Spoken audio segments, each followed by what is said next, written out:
Hi friends, Gayathri Tarun kitchens ரொம்ப நாள் கழிச்சு இன்றைக்கி நம்ம ஒரு வீடியோ போட போகிறோம். என்ன வீடியோன்னு பார்த்தீங்கன்னா சாம்பார் சாதம் போட போகிறோம். எப்படி செய்யலான்னு பார்க்கலாம் வாங்க. ஃபஸ்ட்டு ஒரு குக்கரில் பார்த்தீங்கன்னா கொஞ்சம் ஆயில் விட்டுக்கணும். ஆயில் ஹீட் ஆனதும் கொஞ்சம் கடுகு பொரியட்டும். ரொம்ப நாளாக நான் வீடியோ போடல, சப்ஸ்கிரைபர் அந்தளவுக்கு ஏறல, அதனால நான் கொஞ்சம் ஸ்லோவாகிட்டேன். இப்போ தான் வீடியோ போடுறேன். சாம்பார் சாதத்துக்கு நான் ஒரு கப் ரைஸ் எடுத்திருக்கேன். சாப்பாடு ரைஸ் தான். அதோட பார்த்தீங்கன்னா ஒரு 100 கிராம் துவரம்பருப்பு, ரைஸு துவரம்பருப்பு ரெண்டுமே நான் ஒன்றா கொஞ்சம் ஊற வச்சுட்டேன் ஒரு 10 மினிட்ஸு. அப்புறம் வெஜிடபிள்ஸ் எடுத்திருக்கேன். என்ன வெஜிடபிள்ஸ் நீங்கள் சாப்பிடுவீங்களோ, கேரட்டு, பீன்ஸு, அவரைக்காய், கத்திரிக்காய் அந்த மாதிரி எடுத்திருக்கேன். ஒரு 2 டொமேட்டோ, ஒரு பெரிய ஆனியன் எடுத்திருக்கேன். இப்போ கொஞ்சம் வெந்தயம் ஆட் பண்ணிப்போம். அப்புறம் முழு மிளகு கொஞ்சமாக ஒரு 4-5 முழு மிளகு, சீரகம்,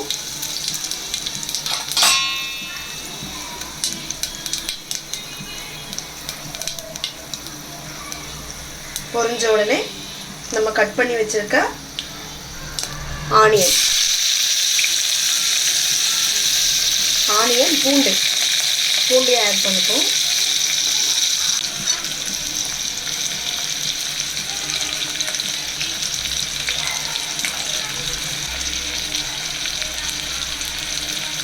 ஆனியன், பூண்டு, கருவேப்பிலை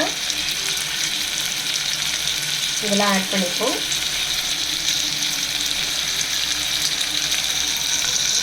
நல்லா வதக்கிட்டோம்.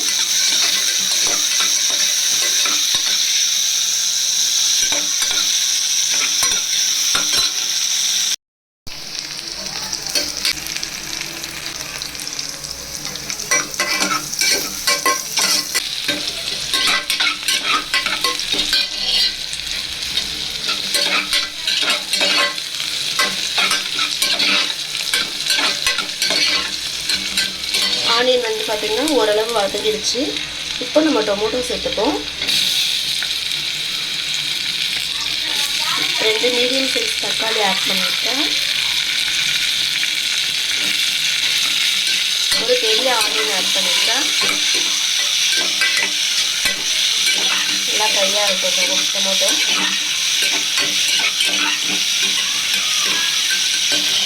நான் என்ன வெஜிடபிள்ஸ் எடுத்திருக்கேன்னா, வீட்டில் கத்திரிக்காய் இருந்தது, ஒரு 2 கத்திரிக்காய், கொஞ்சம் பீன்ஸ், கொஞ்சம் அவரைக்காய், கேரட் கொஞ்சம், இதெல்லாம் மிக்சடாக எடுத்திருக்கேன்.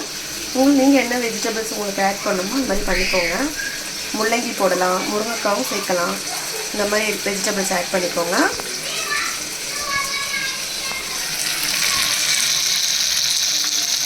இப்போது வெஜிடபிள்ஸ் ஆட் பண்ணிக்கிறேன்.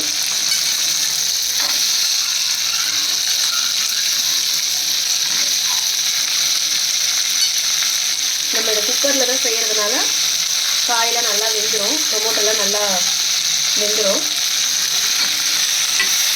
வதக்கிப்போம் வெஜிடபிள்ஸு.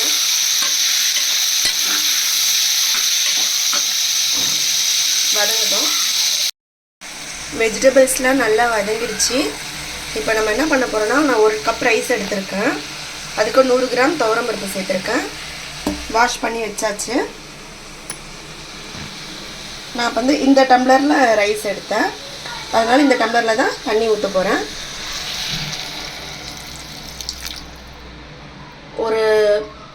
இந்த டம்ளரில் ஒரு 3 டம்ளர் தண்ணி சேர்த்துக்கலாம். 1 கப் ரைஸு, 100 கிராம் துவரம்பருப்பு, அதுக்கு நான் ஒரு 3 டம்ளர் தண்ணி சேர்த்துருக்கேன். இதுக்கு பார்த்திங்கன்னா நம்ம புளி தண்ணியும் ஆட் பண்ணுவோம். அது கணக்குப்படி பார்த்திங்கன்னா 4 டம்ளர்ஸ் ஆகிடும். இப்போ இது தேவையான அளவு மிளகாத்தூள் ஆட் பண்ணிப்போம். நான் குழம்பு மிளகாத்தூள் ஆட் பண்ணிக்கிறேன். ஒரு 1/2 ஸ்பூன் மஞ்சள்தூள், உப்பு ஆட் பண்ணிக்கணும். தேவையான அளவு உப்பு,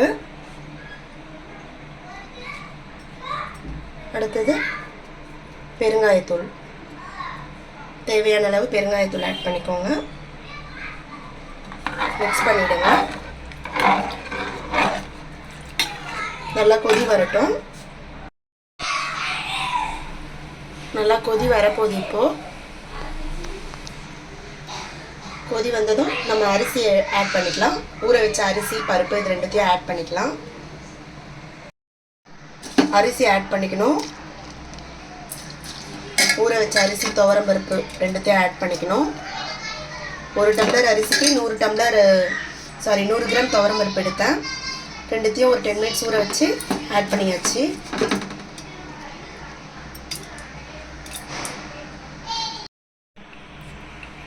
இப்போ நம்ம ஊற வச்சிருக்க புளி தண்ணி ஆட் பண்ணிக்கணும். ஒரு நெல்லிக்காய்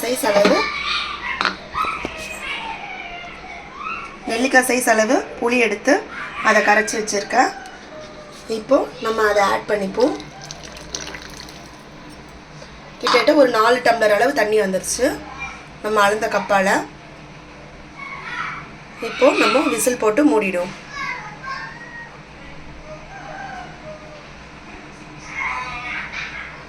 குக்கர் க்ளோஸ் பண்ணியாச்சு. அதுக்கப்புறம் நம்ம விசில் போட்டுட்டு ஒரு 4 விசில் வர அளவு வெயிட் பண்ணுவோம். பாருங்கள், ரைஸ் நல்லா வெந்துருச்சு, நல்லா குழையவும் ஆயிடுச்சு. இப்போ கரண்டி விட்டு நல்லா அப்படியே மிக்ஸ் பண்ணிப்போம்.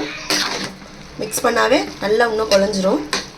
சாம்பார் சாதம் எப்போவுமே இந்த மாதிரி குழைவாக தான் இருக்கணும். அப்போ தான் நல்லா டேஸ்ட்டாக இருக்கும். குழந்தைங்களாம் ரொம்ப விரும்பி சாப்பிடுவாங்க. இந்த பாருங்க, நல்லா எப்படி குழஞ்சி வந்திருக்கு. இப்போ நம்ம நெய் ஆட் பண்ணிப்போம். நெய் வந்து ஒரு 2 ஸ்பூன் ஆட் பண்ணிப்போம். ஏன் கடைசியாக நெய் சேர்க்குறோன்னா அப்போ தான் டேஸ்ட் வந்து நல்லாயிருக்கும். இந்த ஹீட்லேயும் நெய் நல்லா மெல்ட் ஆகிடும்.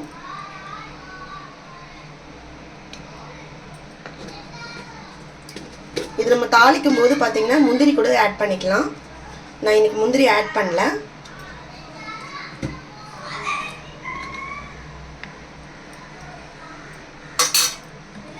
பாருங்க, நல்லா நெய் இதுலேயே மெல்ட் ஆகிடும், உருகிடும் நல்லா நெய் ஹீட்லேயே. இந்த மாதிரி நல்லா கிளறி விட்டுக்கணும்.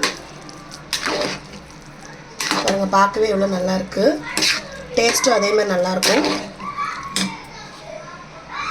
கொத்தமல்லி ஆட் பண்ணிப்போம்.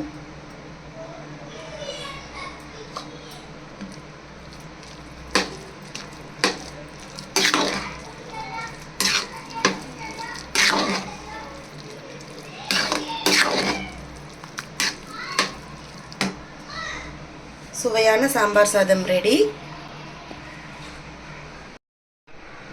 இப்போ சாம்பார் சாதம் ரெடி ஆகிடுச்சு. இதுக்கு சைட் டிஷ் பார்த்திங்கன்னா அப்பளம் நல்லாயிருக்கும், ஊறுகாய் நல்லாயிருக்கும்.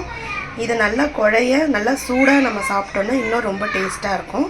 நீங்களும் இது மாதிரி ட்ரை பண்ணுங்கள் வியூவர்ஸ். லைக் பண்ணுங்கள், ஷேர் பண்ணுங்கள், சப்ஸ்கிரைப் பண்ணுங்கள். தேங்க்யூ.